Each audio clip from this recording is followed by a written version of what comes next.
Okay, welcome आप सभी का। और आज की क्लास में अपन डीएनए की स्टेबिलिटी से जुड़े हुए फर्दर पॉइंट्स की बात करेंगे। ठीक है, तो अपन बात कर रहे थे स्टेबिलिटी को लेकर ना। देखो, लास्ट क्लास में अपनी काफ़ी सारी बातें हो गई थी और डबल स्टैंडर्ड स्ट्रक्चर को अपन ने समझ लिया था। वॉटसन क्रिक पेयरिंग, नॉन वॉटसन क्रिक पेयरिंग, रेयर फॉर्म्स, है ना, वो सब अपना हो गया था। आगे चलते हैं। अभी अपन सबसे पहले बात करेंगे कि डीएनए डबल हेलिक्स जो होता है उसके स्टेबिलिटी को लेके अपन को कौन कौन सी बातें ध्यान देंगे ना। तो अभी आप जो डायग्राम देख रखे हैं ये तो क्या है कि प्रोपेलर ट्विस्ट का है। इससे पहले अपन साइड में कुछ और बात कर लेते हैं। देखो, स्टेबिलिटी के अंदर जैसे जो जो चीज़ें आती हैं उनको आप ले लीजिए। जैसे एक तो आता है हाइड्रोजन बॉन्डिंग, है ना। जो भी अपने एक स्ट्रैंड के प्यूरिन हैं और दूसरे स्ट्रैंड के जो पिरिमिडिन्स हैं वो आपस में हाइड्रोजन बॉन्डिंग करते हैं। दूसरा जो इश्यू होता है वो होता है कि डीएनए का जब हम डबल हेलिक्स लेते हैं तो उसमें बैकबोन्स हैं दो बैकबोन होते हैं। जैसे मान लो कि आपने एक बार इसको सीधा बना लेते हैं ऐसे, ये तो बैकबोन में क्या है कि फॉस्फेट है। बैकबोन के अंदर फॉस्फेट है और फॉस्फेट के पास हमने बात की थी नेगेटिव चार्ज है। और नेगेटिव चार्ज एक दूसरे को रिपेल करते हैं। इसलिए इसका सॉल्यूशन क्या होता है कि बैकबोन को दोनों साइड से कैटाइन्स वो कवर करते हैं। पॉजिटिवली चार्ज आयंस उनको अपन कैटाइन्स बोलते हैं। तो अगर कैटाइन्स नहीं होंगे तो रिपल्सन है वो प्रभावी हो जाएगा। और कैटाइन्स क्या करते हैं इस रिपल्सन को, क्योंकि प्लस और माइनस चार्ज क्या करते हैं इसको नेगलेक्ट कर देंगे और फिर आपस में रिपल्सन नहीं कर पाएंगे। इसको अपन बोलते हैं शील्डिंग इफेक्ट। शील्डिंग इफेक्ट कि कैटाइन्स हैं वो बैकबोन को शील्ड करते हैं, उससे डीएनए है वो स्टेबल हो पाता है। तो एक तो मैटर आता है हाइड्रोजन बॉन्डिंग, दूसरा मैटर आता है कि जो बैकबोन है उनके नेगेटिव चार्ज को कैटाइन्स के द्वारा सेटिस्फाई किया जाता है। यहीं पे आप ध्यान देंगे कि कैटाइन की कॉन्सेंट्रेशन जितनी ज़्यादा होगी स्टेबिलिटी उतनी ज़्यादा बढ़ जाएगी। हालांकि स्टेबिलिटी कैटाइन की कॉन्सेंट्रेशन पे डिपेंड करती है। कैटाइन कॉन्सेंट्रेशन अगर स्ट्रॉन्ग होगा तो स्टेबिलिटी भी क्या होगी, हाई होगी। थोड़ा सा इसको सिंप्लीफाई करके अपन ये कह सकते हैं कि अगर आयोनिक स्ट्रेंथ ज़्यादा होती है तो भी स्टेबिलिटी है वो ज़्यादा होगी, क्योंकि कैटाइन क्या है, आयन है। मीन्स अगर कोई भी ऑर्गेनिज्म अपने डीएनए को ज़्यादा स्टेबल करना चाहता है तो उसके साइटोप्लाज्म में, न्यूक्लियोप्लाज्म में आयनिक कॉन्सेंट्रेशन हाई होनी चाहिए, है ना। जैसे ज़्यादा जीसी कंटेंट होंगे तो उतनी ज़्यादा स्टेबिलिटी आ जाएगी, समझ रहे हैं। उसी प्रकार से जितनी ज़्यादा कैटाइन कॉन्सेंट्रेशन होगी उतना स्ट्रॉन्ग शील्डिंग इफेक्ट काम करेगा और उसी के अकॉर्डिंग डीएनए की स्टेबिलिटी है वो आप एज्यूम करेंगे। इसके बाद में हम थर्ड वन पॉइंट इसमें डाल सकते हैं, वो है कि जब अपन बेस पेयरिंग करते हैं ना, जब बेस पेयरिंग होती है तो बेस पेयरिंग के टाइम पे हम देखते हैं कि जैसे एक बेस पेयर आ गया, जैसे मान लो कि ये प्यूरिन है, ये पिरिमिडिन है, फिर इसके नीचे दूसरा कोई, मान लो कि पिरिमिडिन इधर ले लिया आपने, यहाँ पे प्यूरिन ले लिया, ये दो बेस पेयर हो गए, राइट। जैसे ये एक प्यूरिन, ये दूसरा प्यूरिन, और पिरिमिडिन को अपन रेड कलर से दिखा देते हैं ऐसे, ओके। पीछे इनके बैकबोन है, उससे हमें कोई मतलब नहीं है। अभी हम केवल बेस पेयर की बात कर रहे हैं, ठीक है। तो जो हमारे जो प्यूरिन है, पिरिमिडीन है, ये सब क्या है? नाइट्रोजन बेसेस हैं, रिंग स्ट्रक्चर्स हैं, एरोमेटिक रिंग्स हैं, दे आर एरोमेटिक रिंग्स। तो एरोमेटिक रिंग्स है, इसका मतलब वहाँ पे जो पाई इलेक्ट्रॉन होते हैं वो रेजोनेंस कर रहे होते हैं। मीन्स इसको आप ऐसे दिखा सकते हैं कि ये रिंग है, इसके ऊपर और इसके नीचे पाई इलेक्ट्रॉन के क्लाउड्स हैं, राइट। पाई इलेक्ट्रॉन का आप समझते हैं, आपने केमिस्ट्री क्लासेस में पढ़ा है कि जो रिंग होती है उसके ऊपर पाई इलेक्ट्रॉन्स हैं, वो प्लेन के ऊपर भी होते हैं, प्लेन के नीचे भी होते हैं, और उसमें रेजोनेंस करते हैं, जिससे रिंग्स है वो स्टेबल होती हैं। यानी कि हमारा जो रिंग है वो एक फ्लैट स्ट्रक्चर है, नियरली फ्लैट होते हैं और बहुत पास होते हैं, और इनके ऊपर नीचे, हर एक रिंग के ऊपर नीचे इलेक्ट्रॉन का, पाई इलेक्ट्रॉन का क्लाउड होता है, ठीक है। तो ये जो चीज़ें हैं, है ना, इसकी वजह से यहाँ पे जो इंटरेक्शन होती है उसको अपन बोलते हैं पाई इंटरेक्शन।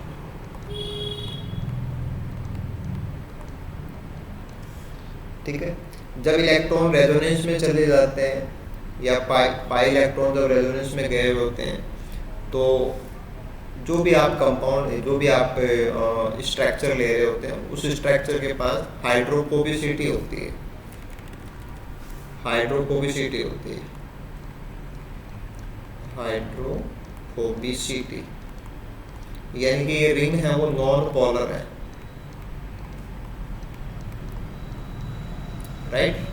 तो फिर थर्मोडायनेमिक्स अपन को ये समझाती है कि हाइड्रोफोबिक के पास रहना चाहता है या नॉन पोलर के पास रहना चाहता है। तो पाई स्टैकिंग जो है वो डीएनए की स्टेबिलिटी को इंक्रीज करती है। अगर आप स्टैकिंग को डिस्टर्ब कर दें, अगर हम स्टैकिंग को डिस्टर्ब कर दें, इसका मतलब क्या हो गया कि जहाँ पे पाई इलेक्ट्रॉन आपस में बात करते हैं वहाँ पे हम बीच में उनका कम्युनिकेशन बंद कर दें। सपोज आपने इन बेस पेयर के बीच में कोई स्ट्रक्चर है उसको इंसर्ट कर दिया, तो बहुत ही छोटी सी जगह है ये राइज, दो बेस पेयर के बीच में जगह होती है उसको राइज बोलते हैं अपन। तो उस छोटे से स्पेस के अंदर क्या आ सकता है? बहुत पतली सी रिंग आ सकती है। तो कुछ ऐसे कंपाउंड्स हैं जो फ्लैट हैं, एरोमेटिक रिंग है, पॉलीसाइक्लिक रिंग है, वो बेसेस के बीच में जाके फंस जाती हैं। अगर ये फंस जाते हैं तो उसको अपन बोलते हैं इंटरकैलेशन। उसको अपन क्या बोलेंगे? इंटरकैलेशन, है ना। जैसे कांच की चूड़ियाँ होती है ना, एक कांच की चूड़ी में आपको दूसरी कांच की चूड़ी फंसानी होती है, तो वो इंटरकैलेशन कहलाता है। तो इंटरकैलेशन जैसे कराएंगे तो पाई स्टैकिंग क्या हो जाता है? डिस्टर्ब हो जाता है और डीएनए की स्टेबिलिटी है वो कमजोर पड़ जाएगी। तो डीएनए की स्टेबिलिटी के लिए बेस पेयर की स्टैकिंग भी जिम्मेदार है, कैटायंस के कॉन्सेंट्रेशन भी जिम्मेदार है, हाइड्रोजन बॉन्डिंग भी जिम्मेदार है, राइट। तो ये तो बेसिक चीज़ें आपको ध्यान देनी है। इसके बाद में हमारे टॉपिक पे आते हैं कि अभी आप जो साइड में डायग्राम देख रहे हैं इसमें आपको दो बेस पेयर दिखाई दे रहे हैं। एक ऊपर का है जिसमें एडेनिन और थायमिन का बेस पेयर है, राइट। जैसे इसको अपन स्काई ब्लू कलर कर देते हैं, तो ये एडेनिन और थायमिन का क्या हो गया? एक बेस पेयर हो गया। इसके नीचे एक दूसरा बेस पेयर और है जो ग्वानिन और साइटोसिन का है, जो ग्वानिन और साइटोसिन का GC base pair, right. Okay, अब ये जो बेस, क्योंकि हमने ये नोट किया है कि डीएनए जो है यानी कि BDNA उसमें घुमाव है, रोटेशन है, राइट। तो यहाँ पे आप जो टिल्ट है वो दे रखा है 32 डिग्री टिल्ट। इससे क्या होता है? इससे क्या होता है कि जो हमारा बेस पेयर 1 और बेस पेयर 2, अगर ये विदाउट टिल्ट होते हैं, नो टिल्टिंग, नो टिल्ट, तो जो एरिया आपस में इनका ओवरलैप करता है वो एरिया होता है शॉर्ट, यानी कि पाई इंटरेक्शन कमजोर होगी। अगर ये टिल्ट हो जाते हैं तो टिल्ट होने से ये ओवरलैपिंग एरिया इनका हो जाता है बड़ा, लार्ज। तो बेस पेयर जो एक्सिस है उसके ऊपर टिल्ट होते हैं, और टिल्ट होने से ओवरलैपिंग जो उनका एरिया है वो बढ़ जाता है। इसी को अपन प्रोपेलर ट्विस्ट बोलते हैं, है ना। Allow us greater overlap of base within the same strand and reduces the area of contact between bases and water। आपको ध्यान देना है कि हमारा जो डीएनए है वो या तो साइटोप्लाज्म में या न्यूक्लियोप्लाज्म में है। तो प्लाज्म जहाँ भी आता है उसमें पानी होता है, राइट। और जो एरोमेटिक रिंग होती है वो पानी को पसंद नहीं करती। तो अगर एरोमेटिक जितनी ज़्यादा एरोमेटिक के साथ होगी उतना पानी से वो दूर है, राइट। तो एक सिंगल जो चेन होती है, एक जो सिंगल स्ट्रैंड होता है, सेम स्ट्रैंड, तो सेम स्ट्रैंड के अंदर ऊपर नीचे के जो बेसेज हैं, बेस पेयर का जो पार्ट है वो ज़्यादा आपस में इंटरेक्ट करें और उतना ही पानी से कम इंटरेक्ट करें। ये प्रोपेलर ट्विस्ट से हो जाता है कि जितना वो आपस में टच होंगे पानी के साथ का सरफेस उनका छोटा हो जाएगा, और उनको पानी से क्या है, हाइड्रोफोबिसिटी की दिक्कत है, पानी के पास वो नहीं जाना चाहते। तो थर्मोडायनामिक्स यही कहती है कि जो सूटेबल है अगर वो होता है तो स्थायी है, और जो अनसूटेबल है वो एडजस्ट करता है तो स्थायित्व है उसमें कमी आती है, राइट। तो ये आपको प्रोपेलर ट्विस्ट से समझना चाहिए कि प्रोपेलर ट्विस्ट का ये मतलब होता है, ठीक है। आगे चलते हैं अपन। इसके बाद में हम फर्दर पॉइंट्स को ऐड करते हैं जो स्टेबिलिटी से जुड़े हुए हैं। इसमें देखो सबसे पहले अपन बात करेंगे थर्मल प्रॉपर्टीज ऑफ डीएनए। जैसे डबल स्ट्रैंडेड डीएनए होता है, अगर हम डबल स्ट्रैंडेड डीएनए को गर्म करेंगे, उसको टेम्परेचर देंगे तो क्या हो जाएगा, सिंगल स्ट्रैंड सेपरेट हो जाएंगे। तो डीएनए के दोनों स्ट्रैंड जब एक दूसरे से दूर होते हैं इसको अपन बोलते हैं मेल्टिंग। इसको क्या बोला जाता है, मेल्टिंग बोला जाता है, ठीक है।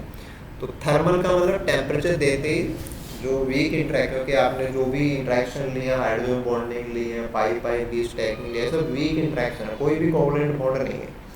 तो वीक इंटरेक्शन जल्दी से टूट जाती हैं और डीएनए हमारा डबल स्ट्रैंडेड से सिंगल स्ट्रैंड में चला जाता है। इसको अपन बोलते हैं मेल्टिंग, ठीक है। और मेल्टिंग क्या है, डीनेचुरेशन है। जैसे डबल स्ट्रैंडेड डीएनए है, ये क्या है, ये फुल्ली ऑर्गेनाइज्ड है, स्टेबल है, और जैसे आप इसको मेल्ट करेंगे तो ये हो गया डीनेचर्ड। जैसे कोई भी ओरिजिनल जो फॉर्म होती है, नेटिव जो फॉर्म होती है ना, वो नेचुरल फॉर्म वो तो स्टेबल होती है, मोस्ट स्टेबल कन्फर्मेशन है ना, लोवेस्ट फ्री एनर्जी वाले। जबकि आप उसको मेल्ट करेंगे तो वो डीनेचर्ड, और ऐसे आप प्रोटीन है उसको टेम्परेचर देंगे वो भी डीनेचर्ड हो जाती है, राइट। अब फिर क्या होता है कि स्ट्रक्चर से फंक्शन कनेक्टेड होता है, स्ट्रक्चर होती है तो फंक्शन होता है, स्ट्रक्चर अगर डिस्टर्ब हो जाती है तो फंक्शन भी नहीं दिया जा सकता। तो इसलिए क्या है कि प्रोटीन के केस के अंदर डीनेचुरेशन है ना, वो फंक्शन के लॉस के बराबर होता है, राइट। तो यहाँ पर भी क्या है कि डबल स्ट्रैंडेड डीएनए को आप टेम्परेचर देंगे तो वो मेल्ट हो जाएगा। अब हमें यहाँ पे ये समझना है कि ये जो मेल्टिंग है, ये मेल्टिंग डिपेंड करती है जीसी कंटेंट के ऊपर। यानी कि किसी भी डबल स्ट्रैंडेड डीएनए के अंदर अगर ग्वानिन और साइटोसिन की मात्रा ज़्यादा है, यानी कि चारगाव के रूल के अकॉर्डिंग, तब क्या होगा, एडेनिन थायमिन कम होगा। तो जितना ज़्यादा जीसी कंटेंट होता है उतना ज़्यादा वो थर्मल स्टेबल हो जाता है। जैसे आप चेक करें कि यहाँ पे 38% जीसी है, पहला जो ग्राफ है, तो उसका जो मेल्ट है रिलेटिव एब्जॉर्बेंस ऑफ 260 नैनोमीटर, कि 260 नैनोमीटर की जो लाइट होती है उसको सोखना, वो आपको कहाँ दिखाया गया है, वाई एक्सिस के ऊपर। एक्चुअल में क्या होता है कि हमारे जो डीएनए के स्ट्रैंड्स हैं वो 260 नैनोमीटर की लाइट को सोखते हैं, एब्जॉर्ब करते हैं। क्यों करते हैं, क्योंकि जो बेसेज है, नाइट्रोजन बेसेज है, वो इसको एब्जॉर्ब करते हैं, ओके। तो जब डबल स्टैंडर्ड होता है तो बेस पेयर बीच में होता है और छुपे हुए होते हैं, तो लाइट एब्जॉर्ब नहीं करता। यानी कि डबल स्टैंडर्ड, यानी कि ये था ना कि जिसमें रिलेटिव एब्जॉर्बेंस है ना बहुत कम आ रही है, इसका मतलब वो क्या है, डबल स्टैंडर्ड कंडीशन में है। लेकिन जब ये बढ़ रही है यानी कि वो ज़्यादा लाइट एब्जॉर्ब कर रहा है, इसका मतलब बेस पेयर खुले में आ रहा है, और बेस पेयर खुले में आ रहा है इसका मतलब मेल्टिंग की तरफ जा रहा है। तो यहाँ पे आप वाई एक्सिस के ऊपर ग्राफ का जो राइज है इसको देख रहे हैं आप, दिस वन, इस ग्राफ को देखें, राइट। ऐसे दूसरे जैसे इकोलाई है उसमें 52% है ना, यहाँ पे 58% है, यहाँ पे 66% है। तो किसी भी डीएनए फ्रैगमेंट में जीसी कंटेंट जितना ज़्यादा होगा वो उतना ज़्यादा थर्मल स्टेबल हो जाता है, यानी कि उसका जो मेल्टिंग है उतना, जैसे यहाँ पे 70 डिग्री है, ये 80 डिग्री है, ये 90 है, 100 है, तो मेल्टिंग लेट हो रहा है। तो जीसी कंटेंट मेल्टिंग को कंट्रोल करता है। तो आपके पास क्या आएगा, आपके पास कुछ ऐसे क्वेश्चन आएंगे और उस क्वेश्चन में जो नाम आएगा वो आएगा थर्मोफाइल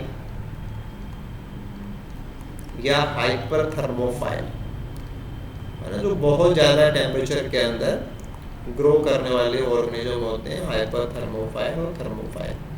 तो वो एक्सेसिव टेम्परेचर में जिंदा रहते हैं और उनका डीएनए है उसका कुछ नहीं बिगड़ता, उसका डीएनए स्टेबल रहता है।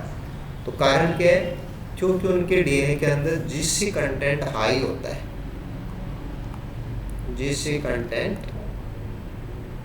हाई। यानी कि ये इवोल्यूशन का मैटर है कि एक्सट्रीम हैबिटाट या एक्सट्रीम हाई टेम्परेचर वाले हैबिटाट में वही डीएनए एग्जिस्ट कर सकते हैं जिनमें जीसी कंटेंट ज़्यादा है।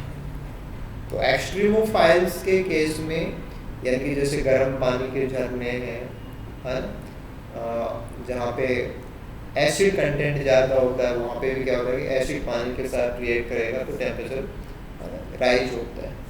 तो एसिडोफाइल के साथ में भी यही आएगा, क्योंकि एसिडोफाइल में भी क्या है, वहाँ पे जैसे टेम्परेचर वो बढ़ जाता है। तो एसिड का मतलब तो हाइड्रोजन होता है, लेकिन फिर भी वहाँ पे जैसे आप H2SO4 को पानी में मिलाएंगे तो टेम्परेचर पानी का बढ़ जाता है। तो गर्म पानी के झरने जो आप बोलते हैं वो क्या है, वहाँ पे एसिड कंटेंट ज़्यादा होता है। तो जीसी कंटेंट जितना ज़्यादा होगा ऑर्गेनिज्म, है ना, इसको समझने का ऐसा है कि जैसे 100 बेस पेयर आप मानते हैं, तो एक तो वो है जिसमें 40 बेस पेयर जीसी है और एक वो है जिसमें 70 बेस पेयर जीसी है। तो ज़्यादा स्टेबल उसका है जिसमें जीसी का प्रोपोर्शन ज़्यादा है ना। जैसे बड़ा डीएनए ले लें उसमें ज़्यादा जीसी हो और एक छोटा ले लें उसमें कम जीसी हो, तो उससे मतलब नहीं है ना, प्रपोर्शन से मतलब है, प्रपोर्शन। तो ये चीज़ आपको ध्यान देनी है कि जीसी कंटेंट है वो टेम्परेचर, जो मेल्टिंग टेम्परेचर होता है उसको कंट्रोल करता है। जीसी बढ़ने पे टीएम बढ़ जाता है। अब देखो यहाँ पे टीएम की बात आती है ना, यहाँ पे लिखा हुआ है टीएम। टीएम को अपन बोलते हैं temperature mid point, temperature mid point होता है। अब डीएनए के केस में आपको ध्यान देना है कि डीएनए के केस में टीएम का मतलब होता है 50% double stranded and 50% single stranded. अगर कोई भी डीएनए जिस तापमान के ऊपर 50% सिंगल स्ट्रैंडेड में कन्वर्ट हो गया है और अभी भी 50% डबल स्ट्रैंडेड में है, तो वो तापमान उस डीएनए का टीएम होता है। यानी अलग अलग डीएनए के आपके पास टुकड़े होंगे तो उनके टीएम अलग अलग होंगे, वो जीसी पे डिपेंड करता है। और कैसे डिपेंड करता है, वो एक इक्वेशन है, क्या है कि TM is equal to 69.3 plus 0.41 multiplied by GC percent. तो किसी भी ऑर्गेनिज्म में जीसी परसेंट जितना ज़्यादा होगा टीएम उतना बड़ा हो जाएगा। तो आप कह सकते हैं कि थर्मोफाइल, हाइपर थर्मोफाइल, उनके डीएनए के अंदर जीसी परसेंट ज़्यादा होना उनको ऐसे आवासों में एक प्रकार का अडेप्टेशन प्रोवाइड कराता है कि उनका डीएनए हाई टेम्परेचर को टॉलरेट कर सकता है, राइट? ठीक है, ऑल क्लियर?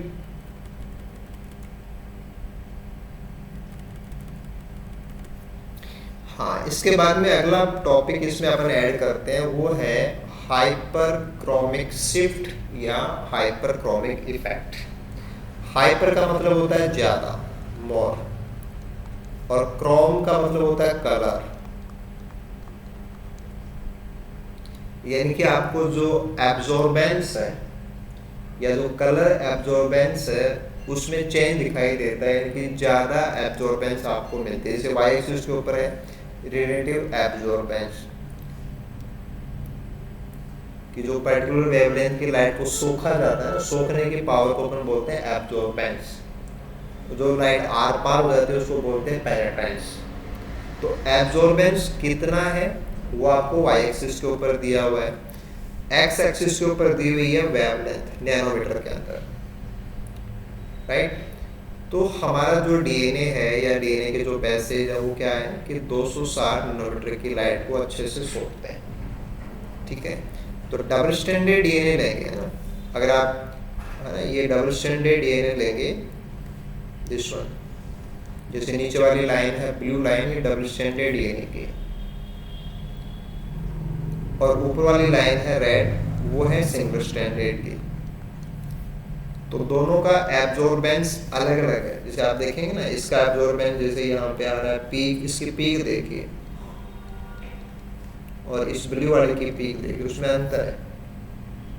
यानी कि जो रेड वाली लाइन है वहाँ 260 नैनोमीटर की लाइट है, वो डबल स्टैंडर्ड से ज़्यादा सोखी जा रही है। तो ये जो गैप आ गया ना, दिस इज हाइपर। तो रिलेटिव एब्जॉर्बेंस या हाइपरक्रोमिक शिफ्ट डीनेचुरेशन को बताता है। यानी कि जितना स्ट्रॉन्ग आपको शिफ्ट मिलेगी, आप कह सकते हैं कि उतना ही डीएनए है वो डबल स्टैंडर्ड से सिंगल स्टैंड में गया हुआ है। यानी कि हम एब्जॉर्बेंस के आधार पे बता सकते हैं कि एब्जॉर्बेंस कम है तो डबल स्टैंडर्ड है, ज़्यादा है तो सिंगल स्टैंडर्ड है। अभी तो बताया था ना कि बेस जो होते हैं, बेसेज कि नाइट्रोजन बेसेज जो होते हैं वो 260 नैनोमीटर की जो लाइट है उसको एब्जॉर्ब करते हैं।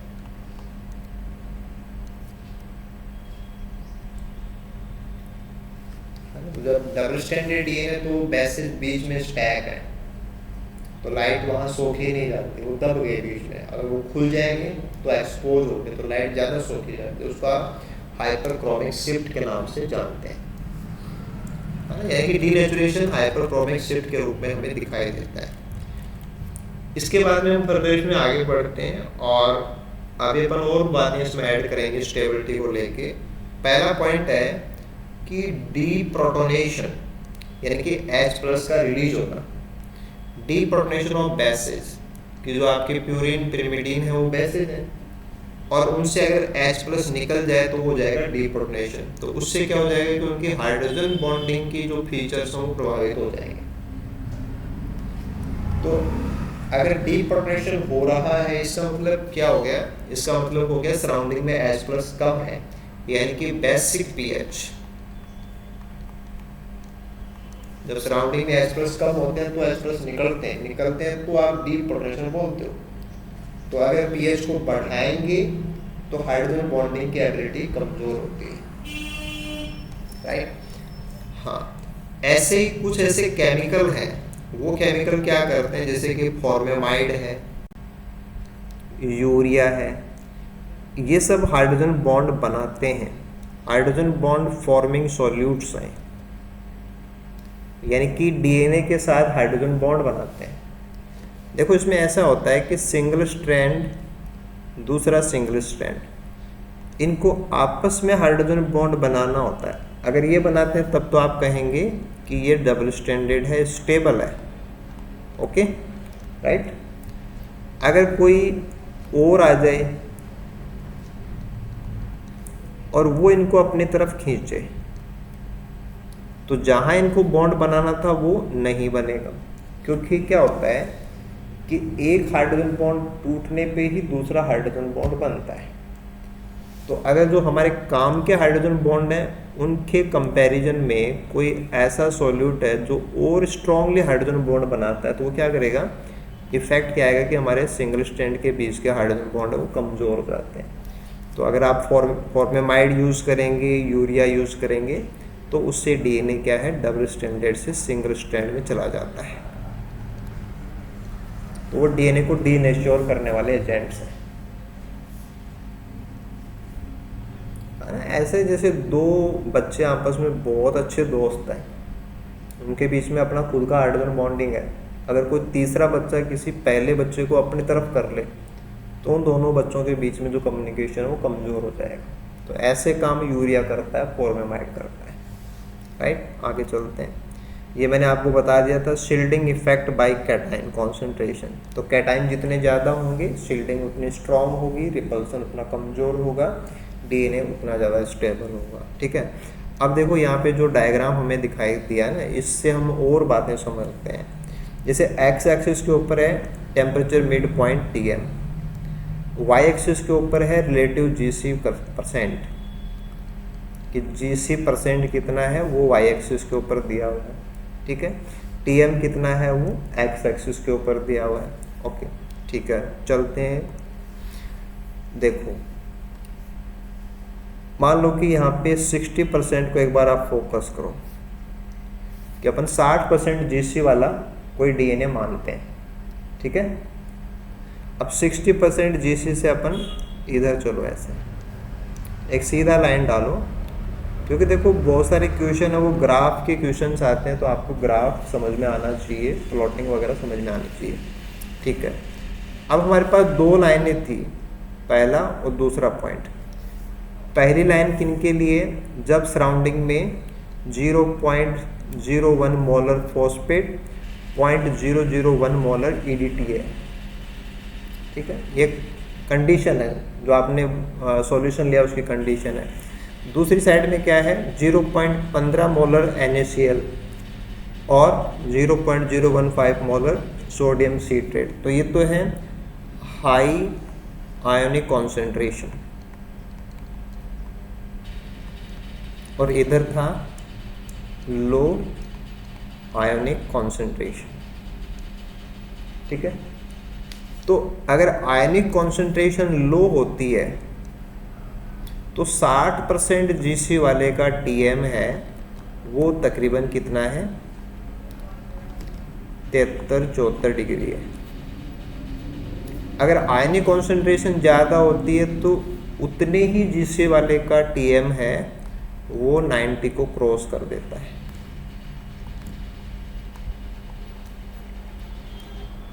यानी कि सेम जीसी है, जीसी कंटेंट एक ही डीएनए उसमें 60% जीसी है, लेकिन अगर सराउंडिंग में आयंस ज़्यादा हैं और कम है उसके अकॉर्डिंग टीएम है वो बदल जाता है।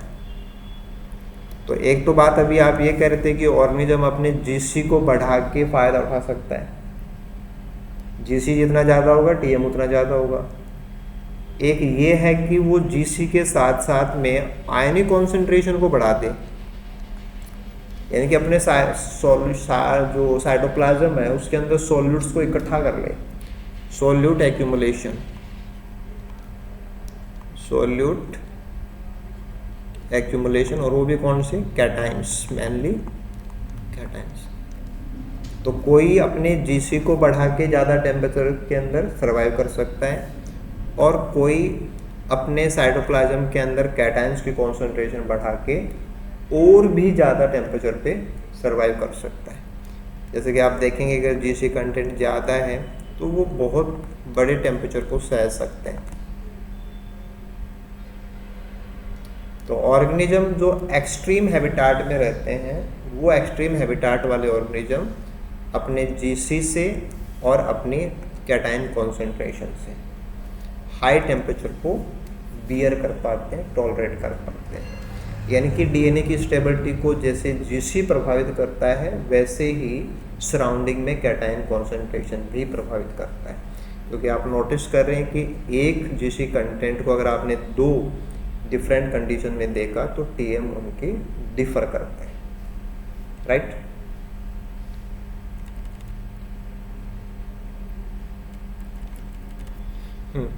इसके बाद में आगे चलते हैं। अभी अपन बात करेंगे ए फॉर्म डीएनए की, ठीक है। ए फॉर्म डीएनए के पैरामीटर, बी के पैरामीटर और जेड के पैरामीटर लास्ट क्लास में अपन ने डिस्कस कर लिए थे। अब हम कुछ स्पेशल फीचर्स हैं उनको कवर करेंगे ताकि आपको एग्जाम्स के अंदर ऐसी बातें पूछी जाती हैं तो आपका आंसर है वो डायरेक्टली आप दे देंगे, ठीक है।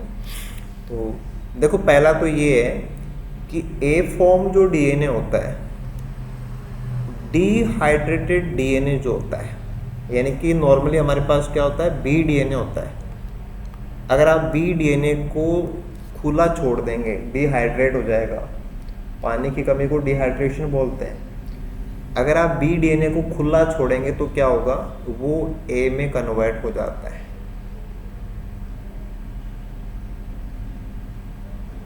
Right right. अब अगर आपसे ये कहा जाए कि ई डीएनए जो है, ई डीएनए का मतलब एनवायरमेंटल डीएनए, यानी कि जैसे कहीं पे कोई ऑर्गेनिज्म रहता है तो उस जगह पे उसके सैंपल्स है, उसमें जो डीएनए है वो एनवायरमेंटल डीएनए, ये कोई फॉर्म नहीं है। ई फॉर एनवायरमेंटल, हैबिटाट से जुड़ा हुआ वर्ड है। तो जैसे मिट्टी में या पेड़ की छाल पे है ना, या कहीं पानी के अंदर कोई डीएनए, पानी में तो खैर वो हो जाएगा, लेकिन अगर कहीं हवा में पड़ा हुआ है तो वो क्या है, ए फॉर्म है। कंफर्मेशन क्या होना चाहिए, ए फॉर्म कंफर्मेशन होगा। और क्या ध्यान देंगे, अगर एक स्ट्रैंड डीएनए का है, एक स्ट्रैंड आरएनए का है, जैसे कि आप कह रहे हैं ट्रांसक्रिप्शन, है ना। जब ट्रांसक्रिप्शन होता है तो एक स्ट्रैंड डीएनए का होता है टेम्पलेट और उसके ऊपर आरएनए बन रहा होता है। तो डीएनए आरएनए हाइब्रिड होता है, तो वहां पे भी कंफर्मेशन कैसा होगा, ए वाला होगा। अगर कहीं पे आरएनए आरएनए हाइब्रिड बनता है, जैसे सपोज आपने टी आरएनए ले लिया, तो टी आरएनए के अंदर स्टेम लूप बनते हैं ना, तो टी आरएनए के जो स्टेम होते हैं उसमें बेस पेयरिंग होती है, राइट।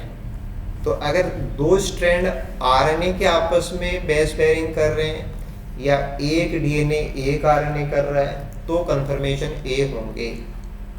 ये आपसे क्वेश्चन में पूछा जाता है। डिहाइड्रेटेड है तो भी कंफर्मेशन बदल जाएगा, है ना। या एक स्ट्रैंड आरएनए का है या दोनों स्ट्रैंड आरएनए के हैं, तो डिजाइन जो बनेगी वो डिजाइन बी वाली नहीं होगी, ए वाली होगी, राइट, ठीक है।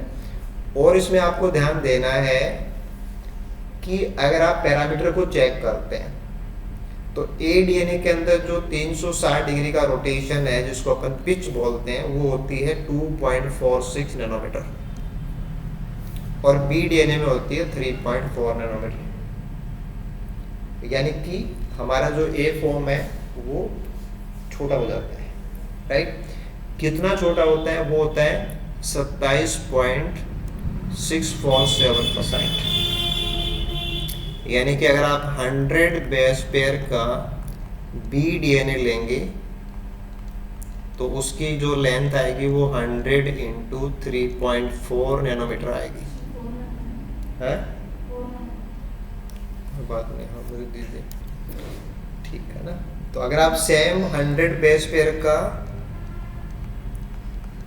ए डीएनए बनाएंगे तो उसकी जो लेंथ आएगी वो 100 मल्टीप्लाइड बाई 2.46 नैनोमीटर आ जाएगी। तो ये है ना, जैसे आपसे कहा जाए कि अगर आपने एक बी डीएनए स्ट्रैंड को खुला छोड़ा तो कितना % छोटा हो जाएगा या कितना वो श्रिंक हो जाएगा, तो वो 27.64% श्रिंक हो जाता है उसकी लंबाई, है ना। तो या तो आप कैलकुलेट करके निकालो या आप ध्यान रखो, ठीक है। तो ये आप ए वाले फीचर ध्यान देंगे। इसके बाद में जेड के बारे में बात करते हैं। देखो एक तो था कि अलेक्जेंडर रिच एंड एंड्रयू वैंग और उनके साथियों ने 1979 के अंदर इसका पता लगाया कि ये कुछ डिजाइन बाकी से अलग बनती है, ठीक है। कैसे पता लगा था, उनके पास एक सिंथेटिक न्यूक्लियोटाइड सीक्वेंस थी।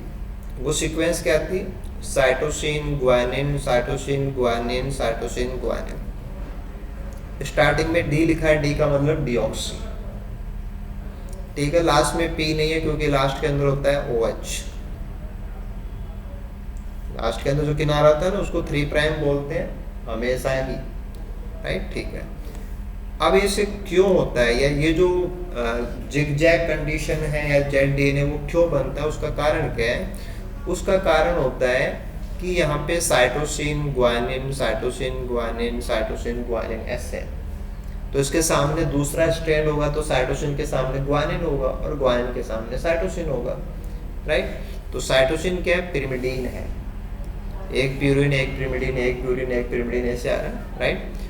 तो हो एक्चुअल में क्या है कि जो ग्वानिन है, ग्वानिन सबसे हैवी बेस है, आप जानते हो, ठीक है। नॉर्मली जो बेसेज होते हैं वो बेसेज एंटी कन्फर्मेशन में होते हैं, एंटी पोजीशन होती है। एंटी पोजीशन का मतलब ये हो गया कि ये तो हो गया आपके फॉस्फेट, मैं इसको लेबल कर देता हूँ, ये फॉस्फेट, राइट। और उसके बाद में ये है शुगर, और शुगर के आगे यहाँ जुड़ा हुआ है नाइट्रोजन बेस, और ये कौन है? Guanine, right. तो ये यहाँ पे ग्वानिन है। लगभग अपन यही लेते हैं कि जो बैकबोन है उस बैकबोन के ऊपर लगभग परपेंडिकुलर ये जुड़े हुए होते हैं, ठीक है।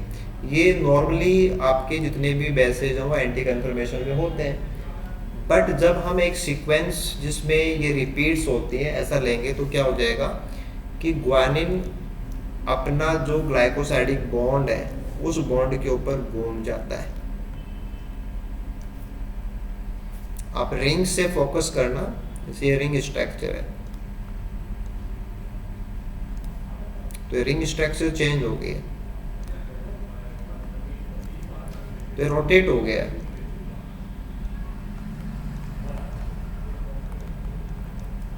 और रोटेट कहाँ से हुआ है? जहाँ से शुगर बेस से जुड़ती है, तो शुगर बेस से जुड़ती है तो वो ग्लाइकोसाइडिक बॉन्ड होता है।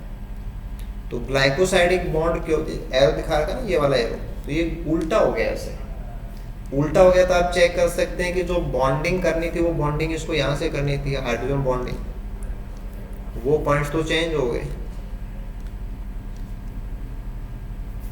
है ना। हाइड्रोजन बॉन्डिंग किधर करनी थी? इधर करनी थी उसको, और अब किधर हो गया? अब तो वो इधर हो गया,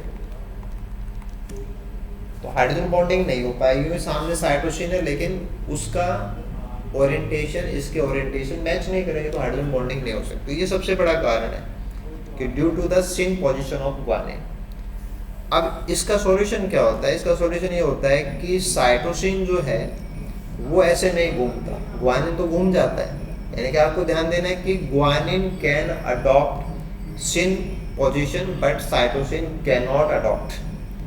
साइटोसिन नहीं घूम सकता, तो क्या होता है कि साइटोसिन पूरा जो न्यूक्लियोसाइड है यानी कि बेस और शुगर वो दोनों घूम जाते हैं। तो वो कहाँ होगा? वो सेकंड स्ट्रैंड की बात है कि जैसे एक स्ट्रैंड में ग्वानिन लिया आपने घुमा हुआ, तो साइटोसिन कौन है? दूसरे स्ट्रैंड का है। तो ये तो हो गया फर्स्ट स्ट्रैंड का। तो फर्स्ट स्ट्रैंड का ग्वानिन नॉर्मली जैसा होता है वैसा नहीं है, वो उल्टा हो गया। तो उसके सामने आने के लिए सेकंड स्ट्रैंड के अंदर साइटोसिन तो घूम नहीं सकता, लेकिन वो पूरा शुगर के साथ घूम जाता है ना। जैसे आप यहाँ देखें, जैसे ये यहाँ पे घूम गया ग्वानिन, लेकिन साइटोसिन तो क्या है? पूरा घूमता है ऐसे, क्योंकि शुगर बैकबोन का पार्ट है। यानी कि एक तो अकेला घूमा बॉन्ड के ऊपर, और उसको पेयरिंग देने के लिए सामने वाला अपनी बैकबोन पे घूमा। तो हर एक बार बैकबोन में क्या ट्विस्ट है? एक बार बैकबोन में इधर ट्विस्ट आएगा, एक बार इधर आएगा, फिर इधर आएगा, फिर इधर आएगा। इसलिए एक स्ट्रैंड के अंदर सिन, सामने हेलिक्स में ट्विस्ट, फिर अपोजिट, फिर अपोजिट, ऐसे अल्टरनेट चलेंगे। ओके, हाँ, रिपीटिंग यूनिट फिर इसको अपन डाई न्यूक्लियोटाइड बोलते हैं, इसीलिए इसको अपन रिपीटिंग यूनिट है वो डाई न्यूक्लियोटाइड बोलते हैं। अब देखो एक क्वेश्चन ये भी आपसे पूछा जा सकता है कि जो जिग जैग होता है तो उसमें जिग जिग वाला पार्ट कितना होता है? जिग वाला पार्ट है ग्वानिन साइटोसिन ग्वानिन, जो कि लेफ्ट हैंडेड रोटेशन पे होता है और उसी से पूरे जेड डीएनए का रोटेशन लेफ्ट हैंडेड होता है। और जैग में क्या आएगा? जैग में आएगा साइटोसिन फॉस्फेट ग्वानिन और वो लगभग वर्टिकल होता है। तो जिग और जैग में सबसेट क्या है, यानी कि कितना पार्ट जिग में जाता है कितना जैग में जाता है, ये भी आपको ध्यान देना है, में भी पूछा जा सकता है। अब इसके बाद में एक चीज और आती है, वो है कि साइटोसिन मिथाइलेशन।